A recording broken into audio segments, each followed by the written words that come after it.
భరతమాత ముద్దుబిడ్డ, హిందూ సామ్రాట్. ఒకప్పుడు ఈ భారతదేశంలో మహమ్మదీయులు పరిపాలిస్తున్నటువంటి పరిస్థితుల్లో ఈ దేశంలో ఛత్రపతి శివాజీ మహారాజ్ అనేక బానిసత్వంలో ఉన్నటువంటి భారతదేశంలో ఉన్నటువంటి అనేక రాజ్యాలు మహమ్మదీయుల నుంచి అక్రమంగా బానిసత్వంలో ఉన్నటువంటి భారతీయులందరినీ కూడా రక్షించడానికి పుట్టినటువంటి భరతమాత ముద్దుబిడ్డ శ్రీ ఛత్రపతి శివాజీ మహారాజ్ జయంతి సందర్భంగా ఈరోజు హౌసింగ్ బోర్డులో బైక్ ర్యాలీ నిర్వహించడం జరిగింది. ఈ యొక్క ర్యాలీలో ఇక్కడ ఉన్నటువంటి స్థానిక హిందూ బంధువులందరూ కూడా పాల్గొనడం జరిగింది. ఏదైతేనేమి ఈ దేశంలో ఉన్నటువంటి ప్రపంచంలో ఉన్నటువంటి హిందువులందరికీ కూడా ఆరాధ్య దైవుడుగా ఛత్రపతి శివాజీ వాళ్ళ గుండెల్లో చిరస్థానం ఉండిపోతాడు.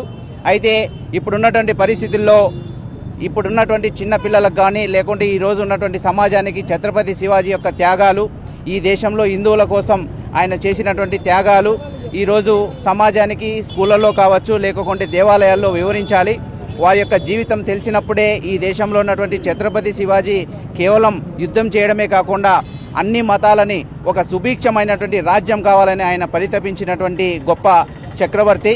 కాబట్టి అలాంటి ఛత్రపతి శివాజీ జయంతి సందర్భంగా నేటిని వారిని గుర్తించుకుంటూ సమాజంలో వారి యొక్క జీవితం తెలుసుకోవాలని ప్రజలందరికీ తెలియజేస్తున్నా.